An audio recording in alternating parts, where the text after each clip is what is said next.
बिस्मिल्लाहिर्रहमानिर्रहीम। अस्सलाम वालेकुम। मेरा नाम डॉक्टर हशमत अली है और मैं एक होम्योपैथिक डॉक्टर हूँ। नाजरीन, आज का हमारा टॉपिक डाइजेस्टिव सिस्टम से रिलेटेड एक कंडीशन, मैदे से रिलेटेड एक बीमारी जिसे इंडाइजेशन यानी बदहज़मी कहा जाता है। नाजरीन, आते हैं अलामात की तरफ। नाजरीन, अक्सर लोग ये शिकायत करते हैं कि जब हम खाना खाते हैं तो खाना खाने के बाद हमारे मैदे में जलन पैदा होती है, हमारे पेट में गैस बनना शुरू हो जाती है, हमें खट्टी डकारें आती हैं, हमारे मैदे में बोझ महसूस होता है, बोझ बन जाता है और मरीज़ इसी के साथ बेचैनी की शिकायत करता है। जो ही ये तकालीफ ज़्यादा होती हैं, जब ये तकालीफ बढ़ती हैं तो इसी के साथ मरीज़ को उबकाइयाँ आती हैं, मरीज़ को उल्टियाँ आती हैं और ज़्यादा शदीद हालत में मरीज़ का बीपी कम हो जाता है और मरीज़ को ठंडे पसीने आने शुरू हो जाते हैं। तो नाजरीन, ये तो थी वो चंद अलामात जो बदहज़मी के मरीज़ में देखी जाती हैं। नाजरीन, आते हैं वजूहात की तरफ। तो नाजरीन, वजूहात में पहले नंबर पर जो लोग मिर्च मसाला जात का ज़्यादा इस्तेमाल करते हैं, जो लोग ज़्यादा स्पाइसी फूड लेते हैं, जो लोग मुख्तलिफ़ किस्म के fast food, junk food, chicken, pizza, burger, biryani, pakora, samosa, kebab, जो मुख्तलिफ़ किस्म की बाज़ारी चीज़ें हैं, जो इसका इस्तेमाल जो लोग इन अशिया का ज़्यादा इस्तेमाल करते हैं, वो ज़्यादातर बदहज़मी यानी मैदे की तकलीफ़ से दो चार होते हैं, जो वो ज़्यादातर बदहज़मी का सामना करते हैं। नाजरीन, इसी के साथ जो कोल्ड ड्रिंक हैं, बाद लोग कोल्ड ड्रिंक का बेतहाशा इस्तेमाल करते हैं, ये भी बदहज़मी की वजूहात में शामिल हैं। इसी के साथ बाज़ लोग ज़्यादा खाते हैं, बेवक्त खाते हैं, खाना खाने के बाद लेट जाते हैं। मतलब है ये एक लाइफ स्टाइल से रिलेटेड एक बीमारी भी हो सकती है। मतलब है जो लोग ज़्यादा मुरगन खाना खाते हैं, जो ज़्यादा स्पाइसी खाना खाते हैं, जो किसी किस्म की वर्जिश नहीं करते, एक्सरसाइज नहीं करते और ज़्यादातर बैठे रहते हैं, तो ऐसे लोगों को भी बदहज़मी की शिकायत हो सकती है।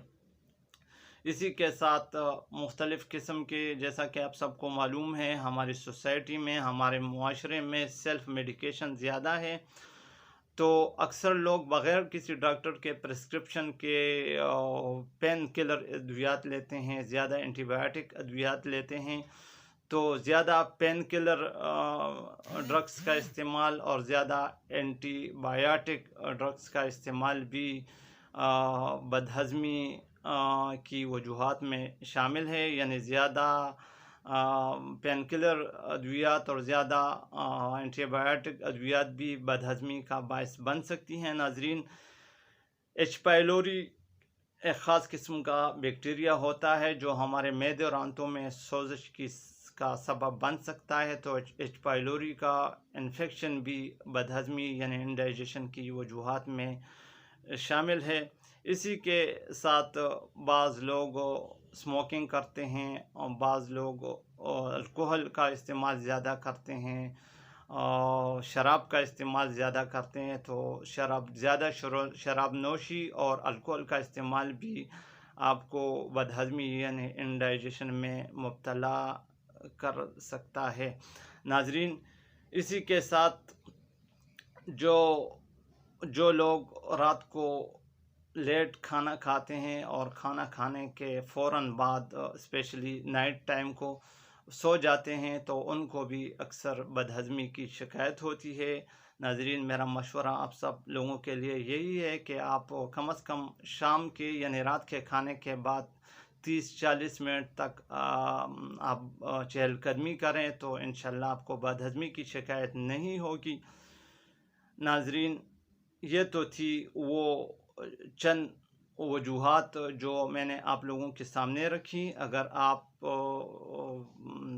इन वजूहात को अवॉइड करें, इनसे दूर रहें और मेरी जो बातें मैंने आपके सामने रखी इससे अपने आप को बचाएं, तो इंशाल्लाह आप बदहज़मी کی شکایت سے، انڈائجیشن کی شکایت سے کافی حد تک اپنے آپ کو بچا سکیں گے۔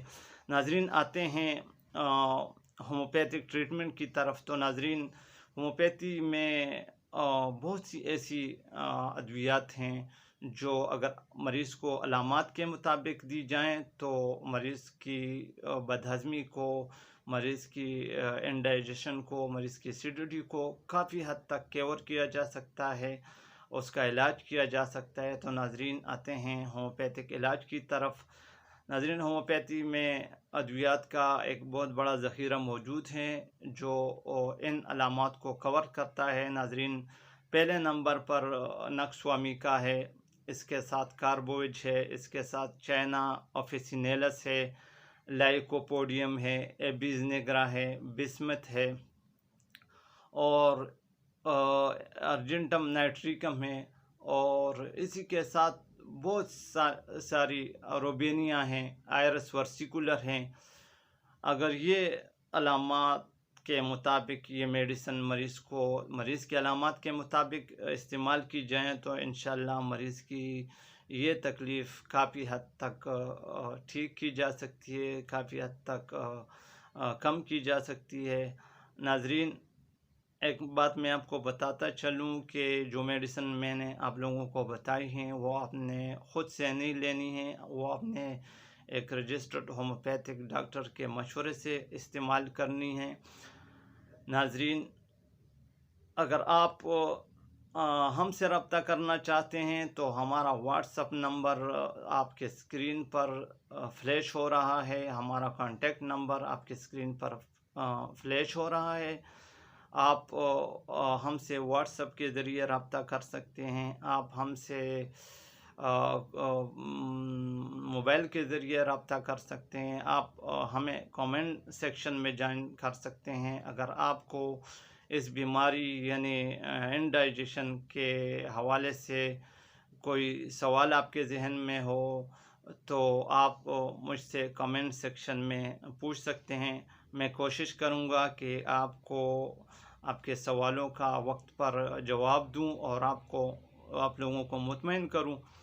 ناظرین، انشاءاللہ کوشش کریں گے جلد ہی ڈائجسٹیو سسٹم سے ریلیٹڈ ایک دوسری بیماری کے حوالے سے آپ سے بات ہوگی، ایک نئے ٹاپک کے ساتھ، ایک نئے موضوع کے ساتھ آپ کی خدمت میں انشاءاللہ جلد حاضر ہوں گے۔